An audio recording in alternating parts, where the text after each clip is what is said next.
You know, one thing I've always realized when it comes to talking about not just this series, but the entire franchise of Love Live is I'm always mainly talking about the psyche, what the characters are going through, what struggles, trials, and results that they will have in each and every episode.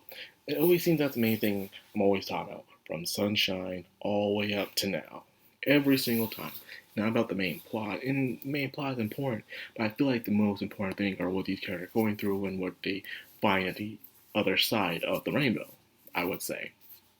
And I do feel that, even especially for YOHANE. And another question I will have, what if she was the main character of Sunshine? Like the original series of Sunshine. What if she was the main character? Would the series be more welcoming in a way? Will it be better than it already is? Because Sunshine is extremely popular. Some will say it's even popular than the original School Idol Project series. So I was thinking, good thing about it. A lot of people say that Chaka, as fine entertaining she can be, still feel like a carbon copy of Honoka in a way. It's just she was just trying to copy everything Honoka did, but which was the point of it is that she was trying to copy, trying to be like Muse, but realized she cannot be like Muse. They have to be their own thing. So that was the higher point of Sunshine in a way. But nonetheless, I was still interested in this of how it would go. I think it would be better in a way. Sure, it wouldn't have the perfection like the original series would, but it would probably be better if YOHANE wasn't. She would be in her Chinubio thing, doing Chinubio stuff, but she would try to form the group, but not intentionally, but it would just form on its own, and they would want her to be the leader. That would be pretty great, because YOHANE has proven that she is a character more than on her own than Nico ever was. I can't really imagine Nico from the original series being a main character like YOHANE can. YOHANE has that experience, especially this one here where her real name is YOHANE. Her real name actually is in the original series is Yoshika in a way. But this one itself stands on their own to a point to be completely different from the original YOHANE character that we know, which is pretty amazing, I would say. So let's get into the main thing about this. Is the girls' night out thing. The girls' night. And it was more of a girls' day than anything else because they got there in the morning and it's all the way until night. It was just an entire day. It wasn't a girls' night. It was an entire thing.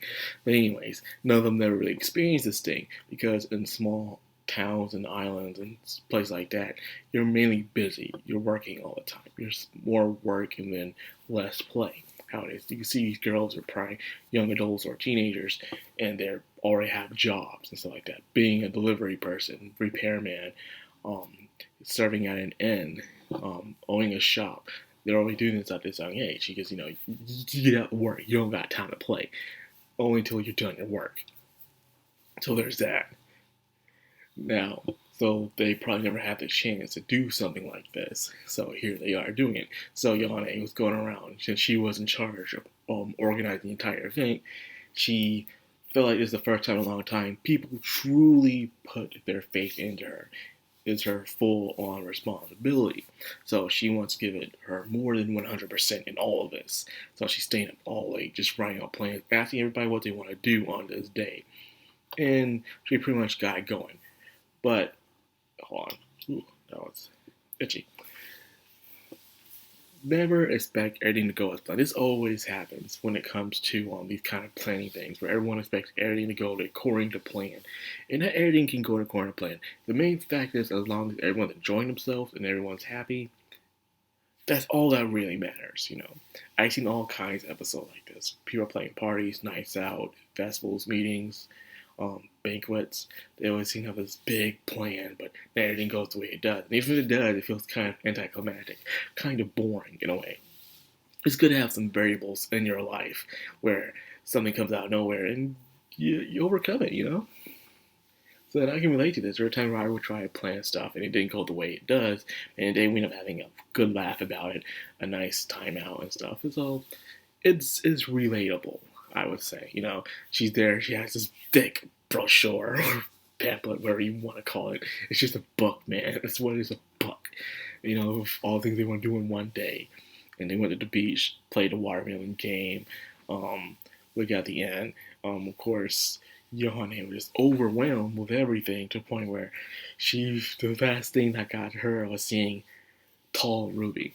I think Tall Ruby was on someone's bingo card. Believe it or not, every time a new series of Love Live happens, if you don't know this, they create bingo cards. And they create bingo cards to see what event will happen in Love Live, because Love Live usually are known to do similar events to each other. So you write down your bingo card, see what will happen, and hopefully by the end of the series, you get a nice bingo.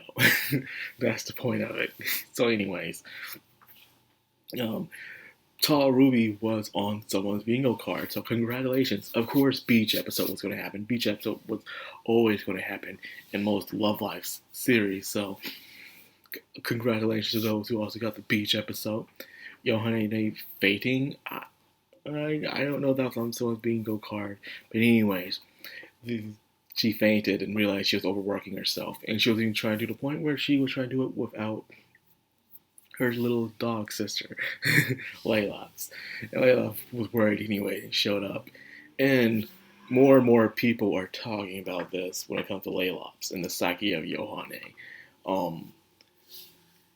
Is it all in YOHANE's head, the dog talking? Because the dog talks and no one else. Or that Layla just goes, just quiet, even when she's in public with other people, with YOHANE. When they're by themselves, the dog wants to talk. So it's going back to that psychological thing that people are talking about, where YOHANE was so alone to the point that she imagined, or maybe she had some sort of magic that caused Layla to communicate with her through their own tongue. That's a possibility, it's up there, I believe. I'm even reading the manga right now, and Layla doesn't talk at all in the manga, even when they're by themselves. It's just YOHANE just doing all the talking. So it's a possibility.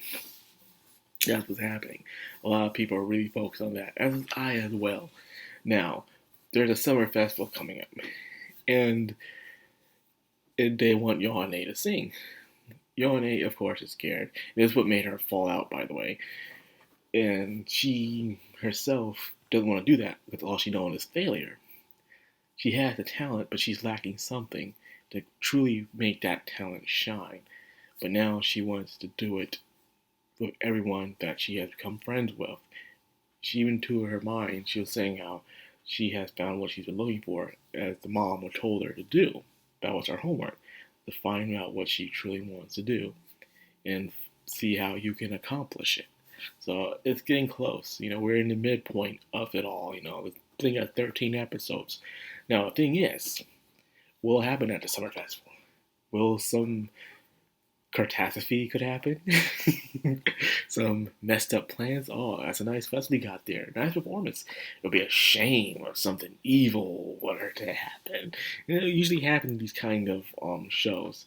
So it could be they're at the Summer Festival, they're enjoying themselves, they're about to do the high point, the singing, and then it happens. The darkness falls, and then everything's in Desiree, and YOHANE is at her lowest point.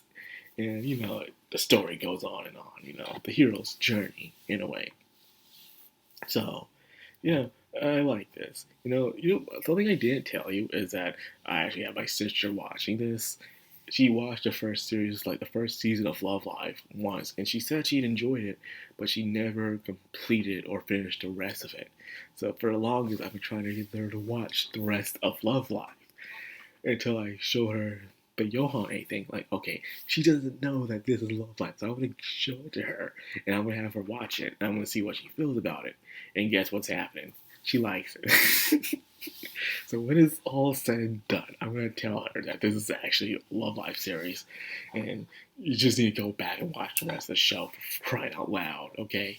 I know why people do this. They always want to, just look down on Love Live about really giving it a try, but then when they do give it a try after so many years, they like it. It's annoying, man. It's annoying.